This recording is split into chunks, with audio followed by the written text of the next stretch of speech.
minutos. Pero yo me levanto porque ya tengo esa idea de meditar antes de que salga el sol. Entonces, a esa hora medito. Meditas esto. O sea, me levanto a las 5:30 y medito. ¿Y qué? O sea, ¿cuál es tu porque ya empezamos? ¿Pero te cuento eso? ¿O te parece? Sí, empecemos con eso. Ya ahorita yo... Ok, miro de todos los días. O uno generalmente. o sea, O sea, mi rutina, porque mi rutina es cada día cambia, o sea, no siempre igual. Pero en rasgos generales, siempre me levanto a las 5:30 a meditar. Medito más o menos 45 minutos, una hora. Y después de meditar, doy clases, siempre, tempranito, de yoga.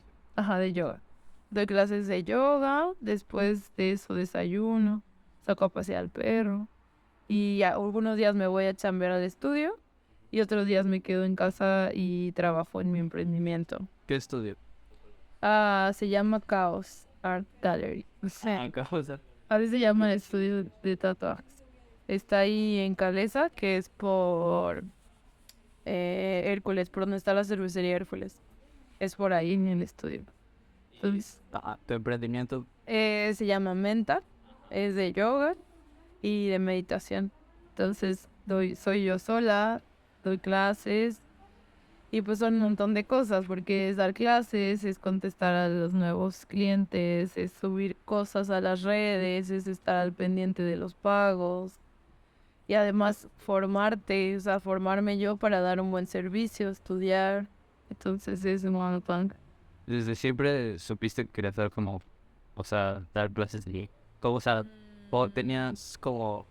¿De niña qué querías ser? De niña, solo sé que me gustó, o sea, me gustaba mucho estudiar. O sea, siempre fui muy curiosa y siempre quise estudiar mucho. Entonces, a lo que yo me quisiera, no te puedo decir en específico esto, pero yo siempre supe que quería hacer algo que requiriera de investigar todo el tiempo, de estudiar mucho, de estar todo el tiempo actualizándote.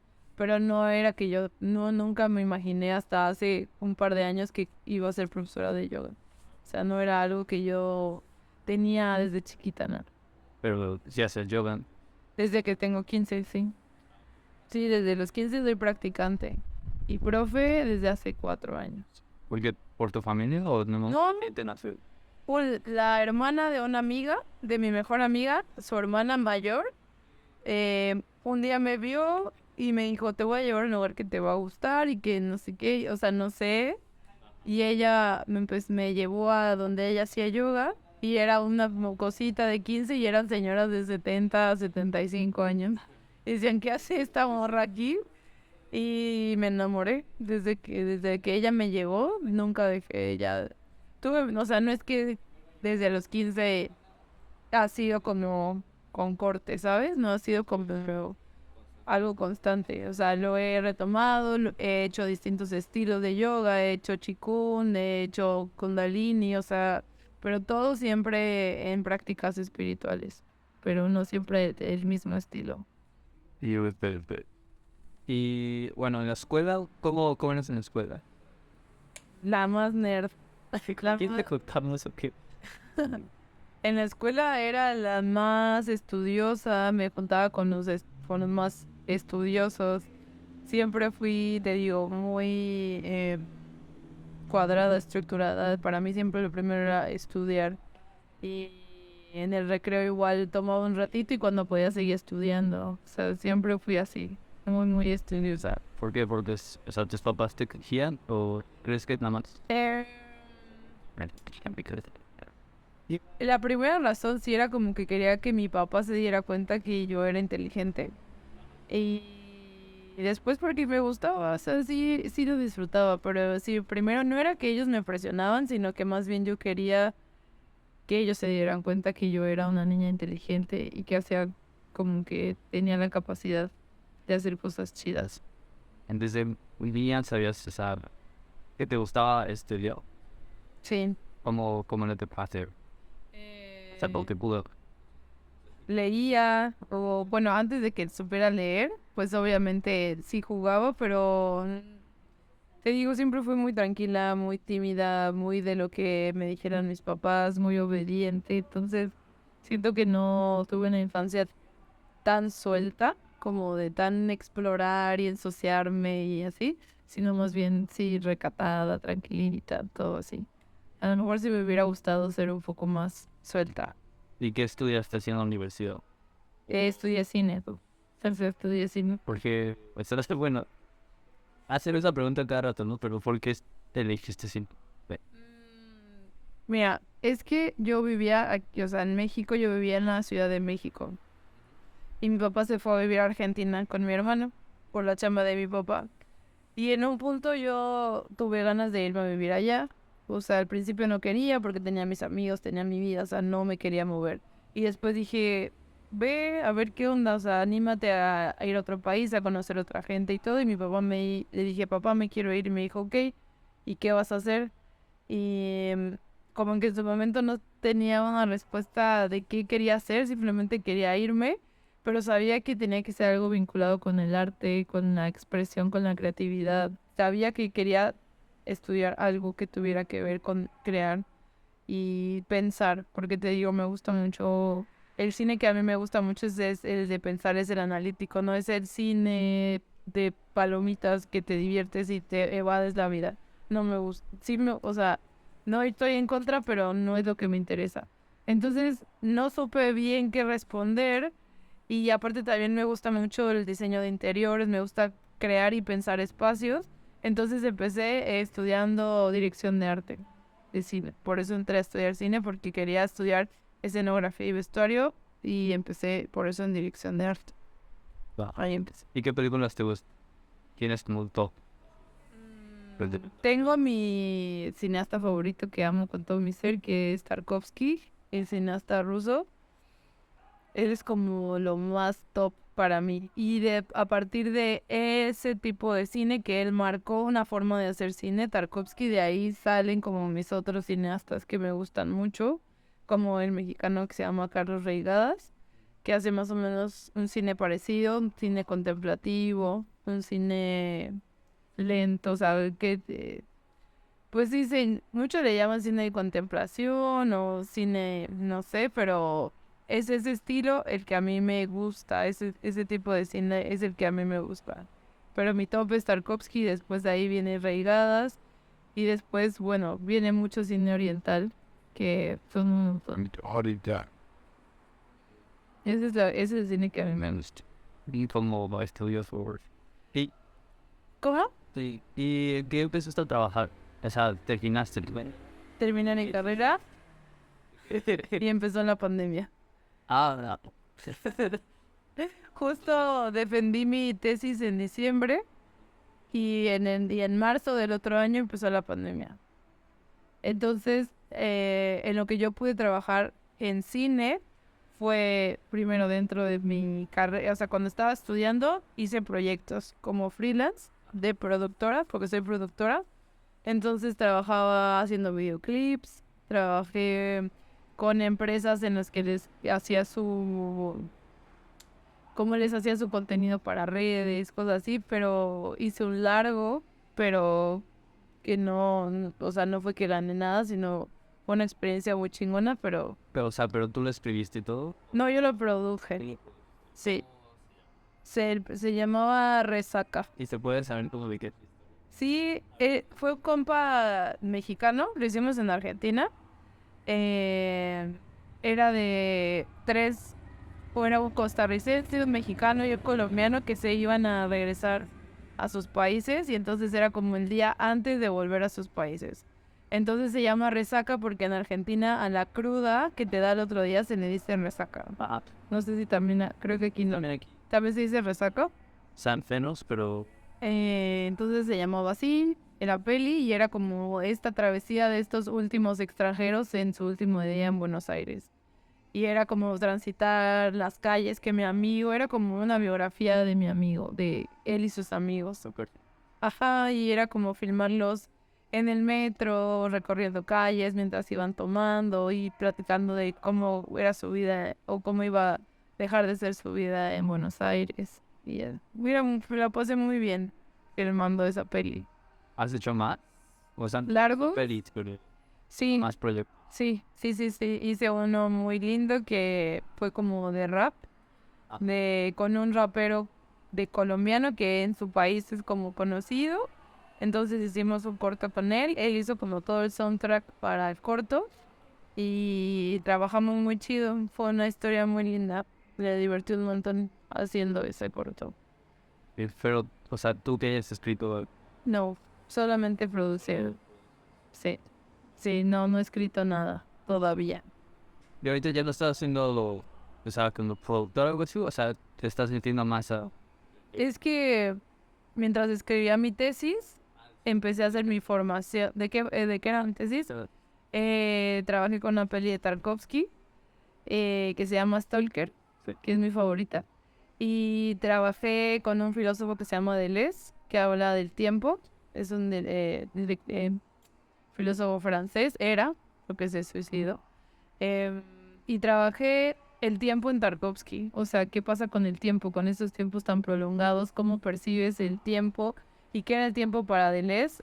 Y hacía como un diálogo entre el tiempo del tiempo deleuziano y el tiempo de Tarkovsky y cómo fusionábamos ese tiempo y qué pasaba en una película, que había veces que el tiempo es como relativo porque una toma que te duraba 10 minutos se te podía hacer eterna o te podía parecer muy corta dependiendo de la perspectiva. Y ahí metí algunos conceptos de meditación como el tiempo en una meditación. O sea, hay momentos en los que meditas y te parece el tiempo muy largo o muy corto, entonces metí también conceptos de budismo. O sea, pero en realidad mi tesis fue acerca de el tiempo en Tarkovsky. Ah, y bueno, eso de la meditación, eh, dices que lo has seguido Todos los días, todos los días. siempre. ¿En qué te ayuda? O sea, Eh, pues la meditación, una la de bien, sí, sí. por supuesto. Porque si no sabes cómo funciona tu mente, si no sabes cómo son tus emociones, si no sabes cómo piensas, no hay forma en la que tú puedas vivir de una manera consciente. Y para mí vivir inconsciente, vivir como un zombie, vivir por vivir, me parece tristísimo. O sea, me parece que no saboreas la vida. Entonces, para mí, hay personas así dibujando, mi amigo el que tatúa, él tatuando está meditando. Hay personas que al escribir están meditando. O sea, no digo que la forma en la que yo hago es la única forma de meditar, pero es la que a mí me funciona y siento que es la forma en la que yo estoy aprendiendo a conocerme y a vivir de una forma consciente y no perderme y que la vida no se me vaya siendo un zombie, que me parece muy triste. Ya estoy. Bueno, y hablando de eso de no ser un zombie, o sea, yo siento a veces que, pues sí, luego a veces sí estamos viviendo como zombies y todo, pero creo yo que igual y si tienes como un propósito o algo así, pues al menos no estás como zombie, o sea, estás trabajando para algo. No solo te bendice a ti, sino que también ayuda a este. Tú, o sea, ¿crees que tienes como un propósito? Sí, o sea, mi propósito, por eso me decidí dedicar a la yoga y a la meditación y a todas estas técnicas o formas de vivir de una forma más consciente, porque siento que mi propósito, aunque sea a una o dos o tres personas las que tengan que ser, yo poder ayudarlas a justamente que vean la vida de una forma distinta y que no solamente hay una forma estructurada, ni una forma de pensar, ni una forma de vivir, ni no hay un librito de naces, te tienes que casar, tienes que tener hijos y tienes que morirte. O sea, hay mucho más que eso. Entonces mi misión o mi propósito es poder plantar una semillita en una persona y decirle, hay un montón de formas de vivir y tú puedes hacer tu historia y no es la historia que nos cuenta la sociedad o el inconsciente colectivo de cómo deberías vivir. Entonces eso es lo que me late, como poder mostrar otro camino de una forma más auténtica y más plena de vivir. No sé. Y, o sea, ¿tienes como alguna creencia que, o sea, para basarte en tu propósito, ya sea como no sé, muchas veces creo que tenemos, o sea, ponemos la fe como en un ser como más grande que nosotros, para así como quedarnos con razón en todo. O pues sí, no, nada más tener fe, o sea, nuestros, o sea, tienes alguna creencia, ya sea religiosa o crees en Dios, Creo que sí hay algo. Es que a veces hay cosas en la vida que no te las puedes explicar y dices, esto tiene que ser algo de algo supremo, o sea, no puede ser. O sea, justamente, por ejemplo, en mi experiencia, terminé mi tesis en donde vivía, el departamento donde yo vivía, me dijo la dueña, ya no puedes vivir más aquí. Y eso nunca me había pasado. O sea, yo viví 12 años allá y todo el tiempo yo tenía casa, o sea, nunca me había quedado sin casa. Y esta había sido la primera vez que esta dueña me dijo, oye, te tienes que salir porque voy a vender el depa. Y yo tenía que venir a México porque era la boda de mi mejor amiga, que todavía no se ha casado, después de 3 años. No ha pasado todavía. Eh, entonces, a lo que voy con esto es que todo se acomodó, o sea, y todo para mí eso es un plan de algo superior, o sea, qué casualidad que defendí mi tesis, qué casualidad que la dueña me haya pedido el departamento, qué casualidad que mi prima se casó en marzo y no en diciembre, que era cuando siempre yo venía a México. O sea, yo siempre los diciembres venía a pasar las fiestas con mi familia y como mi prima se casaba en marzo, decidí ir en febrero. Y allá me agarró la pandemia, o sea, como que sí siento que hay algo superior que nos va marcando o nos va creando circunstancias en la vida. Y no sé si se llama Dios, pero sí, definitivamente ella es... o como grupos de energía más o menos que te están llevando. Sí, sí, sí, totalmente, totalmente. Nosotros creemos que podemos controlar y no controlamos nada. O sea, nada. No controlas nada. Entonces, eso de, por ejemplo, ¿cómo se llama? La voluntad, o sea, ¿crees que sea algo que nosotros tenemos como la voluntad de hacer nuestras cosas o todo está como predeterminado? De las dos cosas. Claro, o sea, tú puedes controlar hasta cierto punto una circunstancia. Yo tengo la voluntad de levantarme todos los días a las 7 de la mañana para ir y dar mi clase y todos los días me levanto por mi voluntad. Estoy ahí y después no llega nadie a mi clase. Entonces, aunque yo quiera darla, hay circunstancias que te exceden y que ese día ya estaba planeado que yo no tenía que dar esa clase por más de que yo tuviera la voluntad de levantarme y ir a dar la clase, pero, o sea, es un poco y un poco. Siento que si hay voluntad y sin embargo esa voluntad es como, yo le llamo energía vital, o sea, hay una energía que te hace levantarte, pero va más allá también de este cuerpo, o sea, es como una chispa, es algo que te mueve y eso también es parte de algo superior. O sea, esa energía viene de algo superior y nosotros somos un pedacito de esa gran energía que existe. ¿Qué, ¿Y qué crees que pasa después de la muerte? O sea, hay energía en todos lados.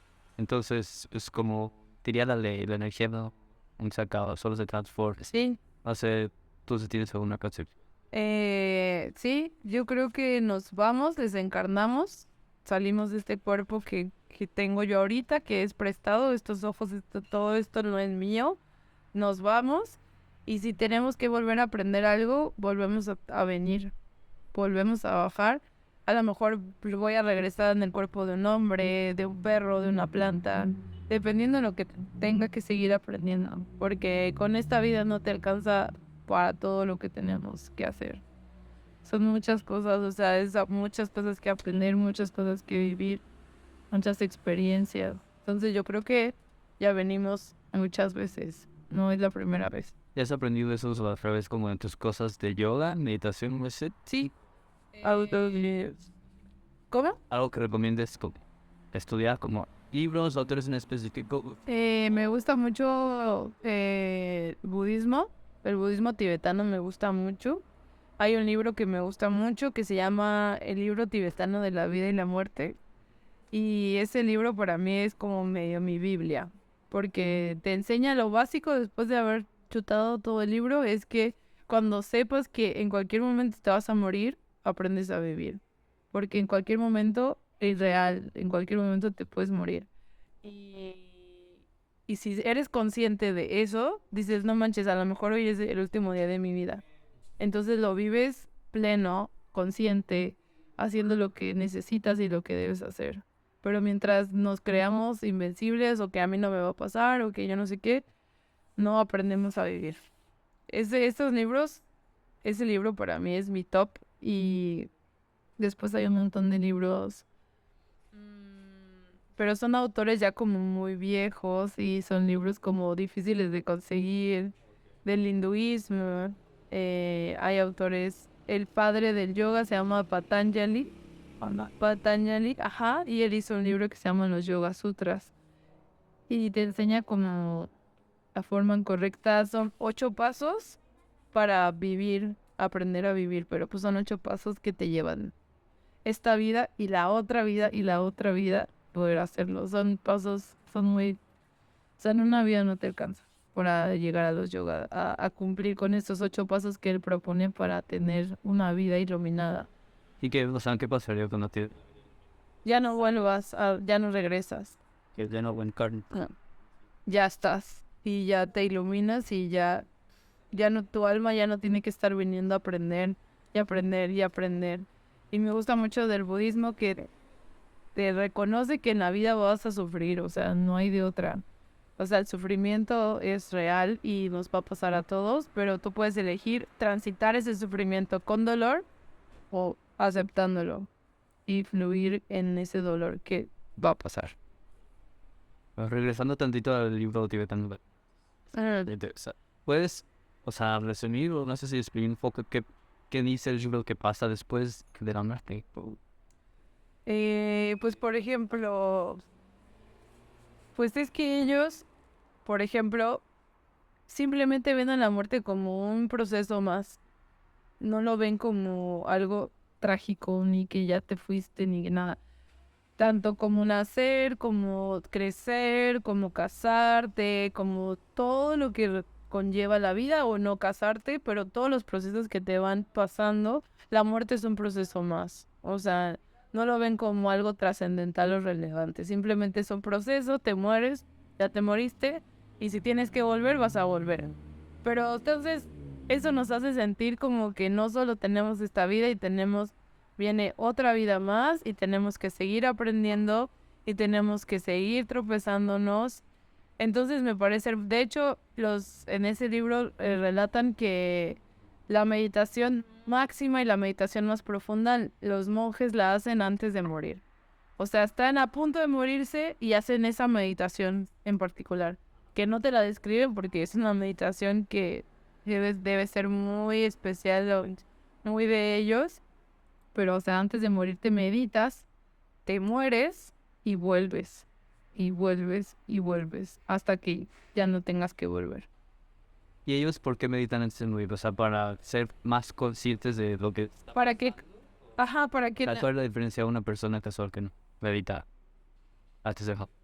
Sí, o sea, es que esta meditación te prepara para que cuando regreses no sea un putazo regresar. O sea, meditan para que sea amable y que puedas aprender más rápido y que ya no tengas que reencarnar tantas veces. O sea, es una meditación que te prepara para volver. Porque seas más consciente un poco, digo. Sí, de- sí, o que vuelvas más preparado y que tengas más claro lo que tienes que venir a hacer otra vez acá. Porque es cansado, la neta. O sea, vivir está chido, pero es cansado. Pues, sufrir. Es cansado. ¿Y cuál es tu, o sea, de esta vida? ¿Tienes como una lección que hayas sido o hay por ahora que sea la más valiosa de este libro? ¿Una lección que ya haya yo aprendido o...? Sí. ¿Sí? Ah, O ya sea una frase. la palabra impermanencia, que la agarré de ese libro. O sea, una lección muy grande en mi vida ha sido la impermanencia, que significa que si te quieres agarrar de algo, agárrate de la impermanencia, que la impermanencia significa que todo está completamente mutando y cambiando.